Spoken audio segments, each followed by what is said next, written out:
할렐루야! 복된 날 말씀으로 살기로 결단하는 꿈의 공동체를 응원합니다.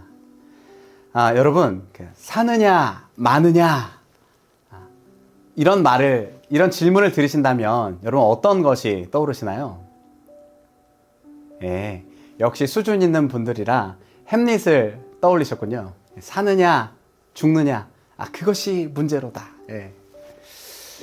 제가 이 질문을요, 20대 청년들과 나눔을 했는데 그 친구도 이렇게 답변을 하더라고요. 사느냐, 마느냐, 그랬더니 장바구니요. 온라인 쇼핑몰에서 장바구니에 담아놓고 이걸 사느냐, 마느냐, 이걸 생각하고 있는 거예요. 예. 제가 동일한 질문을 들고 또 어른들께, 결혼하신 어른들께 여쭤봤거든요. 그랬더니 한 권사님이 저쪽 구석에서 이렇게 말씀하시는 거예요. 사느냐, 마느냐, 그랬더니 남편? 예, 여러분 이게 무슨 말인가 하니 사느냐 마느냐 이런 어떤 갈등이 있다라는 거예요. 오늘 본문에도 이 갈등이 소개됩니다. 압살롬의 죽음 이후 다윗의 왕권 복귀를 두고 논쟁하는 상황이 소개되어지죠. 9절에 보면 이렇게 기록합니다. 이스라엘 모든 지파 백성들이 변론하여 이르되, 이스라엘 모든 지파가 변론했다라는 건 이 변론하다라는 말 자체가 논쟁하고 다투고 정죄했다라는 뜻이거든요. 그러니까 서로 지금 의견과 갈등이 있었다라는 이야기입니다. 자신들이 기름 부어 세웠던 압살롬이 패하자 다윗을 이제 다시 왕으로 모시자는 이야기를 두고 서로 언성이 있었다라는 거예요. 흥미로운 것은 이 말을 하는 사람들이 압살롬을 지지했던 세력들이라는 겁니다. 압살롬을 지지했던 두 그룹이 있었죠. 첫 번째 그룹은 압살롬을 왕으로 기름 부어 세웠던 이스라엘 지파들입니다. 이 주모자들이에요. 두 번째 그룹은 다윗을 배반하고 영모에 가담했던 유다 족속들, 동조자들입니다. 이 첫 번째 그룹은 그래도 이제 눈치껏 보면서 다윗을 다시 왕으로 추대하자고 이야기를 해요. 그리고 눈치 챙기고 있는데 이 두 번째 그룹은 왕으로 모실 생각을 지금 하지 않고 있습니다. 그래서 이 다윗이 유다 족속 사람이잖아요. 그래서 이제 보다 못한 다윗이 유다 족속의 제사장이었던 사독과 아비아달을 파견해서 그들의 옆구리를 쿡쿡 찌르면서 준비시켜요. 다윗 왕이 사독과 아비아달 두 제사장에게 소식을 전하여 이르되, 너희는 어찌하여 왕을 궁으로 모시는 일에 나중이 되느냐? 너희는 내 형제요, 내 고륙이거늘. 이게 무슨 말이에요? 이스라엘 모든 지파도 지금 움직이고 있는데 내가 속했던 유다 지파는 왜 가만히 있냐? 너희는 내 고륙이고 내 친족이다. 이렇게 얘기하고 있는 거죠. 이 사실 유다 족속은요, 다윗의 친인 가족들입니다. 가장 가까운 사이들이었다라는 거예요.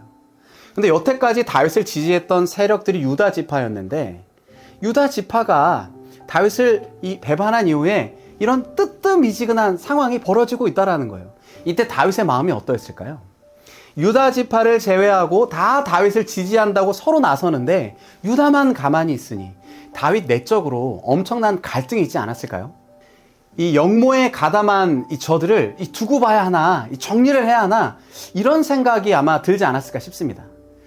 영모를 가담했던 주동자들, 동조자들, 모조리 잡아서 쇄신해야 되지 않을까요? 만약에 제가 다윗이었으면 전 두고 보지 않았을 겁니다. 근데 다윗은 그렇게 하지 않아요. 그들을 품고 갈등을 해결합니다. 이제 아마사라는 유다 장군을 등용해서 이 유다와의 불씨, 이 관계적인 불화의 불씨를 끄고 그들을 형제로서 수용하고 받아주게 되죠. 너희는 또 아마사에게 이르기를, 너는 내 고륙이 아니냐? 내가 요압을 이어 항상 내 앞에서 지휘관이 되지 아니하면 하나님이 내게 벌을 내리시기를 바라노라.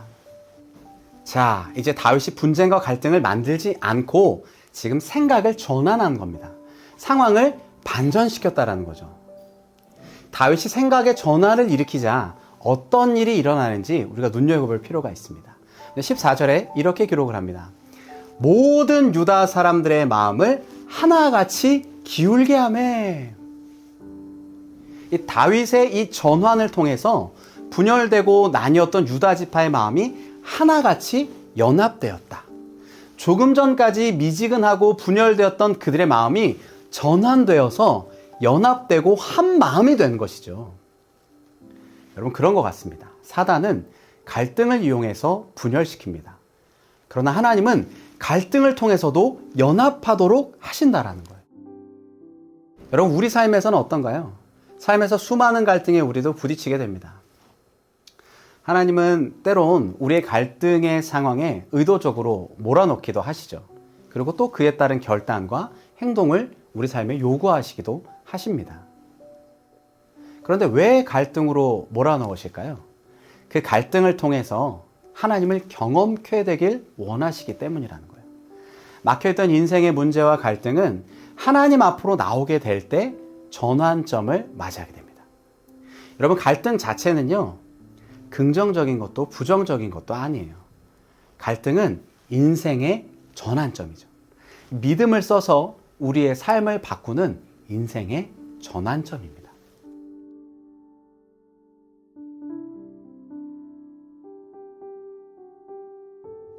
오늘 본문 15절을 보면요, 화해하고 연합한 뒤에 길갈이라는 장소에 집결하게 됩니다. 여러분, 이 길갈이라는 장소가 어떤 장소인가요? 길갈은 사울 왕이 하나님께 거절받았던 장소예요. 이제 사울과 블레셋과의 전쟁을 앞두고 있을 때 제사를 드려야 되는데, 선지자 사무엘이 더디게 오자 사울 자신이 제사장보다 앞서 번제를 드렸던 장소예요. 이 사건 때문에 하나님께 거절받은 내용이 있죠. 이게 사무엘상 13장에 기록합니다. 그러나 그와 동시에 사울 왕에게 기름을 부어 왕으로 선포하고 온 백성이 크게 기뻐하던 곳도 길갈입니다. 그리고 이제는 다윗을 다시 왕으로 복권한다는 의미로 모이고 결속된 장소가 길갈이죠. 하나님은 사울을 버렸던 그곳에서 사울을 세우셨던 그곳으로 배신당했던 다윗을 다시 길갈이라는 장소에서 세우십니다. 다윗의 삶을 다시 한번 전환시켜 주신다는 거예요. 여러분, 우리 삶에 갈등은 없어지지 않습니다. 그렇다면 이 갈등의 상황이 찾아올 때 앞으로 어떻게 해야 될까요? 갈등의 상황이 일어날 때는 하나님 앞으로 나아오는 거죠. 누구보다 우리의 삶이 새롭게 되고 변화되기를 원하시는 하나님 앞으로 나오기를 소망합니다. 우리가 하나님 앞으로 나올 때 하나님께서 우리의 삶을 생명의 길, 가장 옳은 길, 가장 선한 길로 전환시키고 인도하실 겁니다. 혹시 이 아침 갈등을 겪고 계신 분이 계신가요? 그렇다면 오늘 함께 나눈 말씀을 기억하면서 하나님의 선한 도우심을 구했으면 합니다. 갈등은 문제가 아니라 전환점이 된다는 것을 기억하며 함께 기도하도록 하겠습니다. 사랑의 하나님, 인생의 갈등이 찾아올 때 다른 것 의지하지 않겠습니다. 내 삶을 전환시켜 주시고 새롭게 하실 하나님만 기대하며 나아갑니다. 나의 삶이 하나님께서 허락하신 가장 완벽한 길, 생명의 길, 가장 옳은 길, 가장 선한 길로 전환되도록 역사하여 주시옵소서. 거룩하신 예수님의 이름으로 기도하였습니다. 아멘. 모든 상황 속에서 주를 찬양할지라.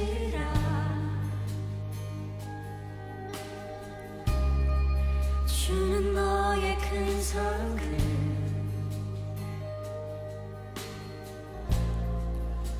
큰 도움이시라.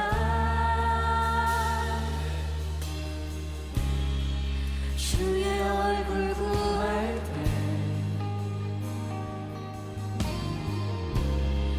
주의 영을 부으사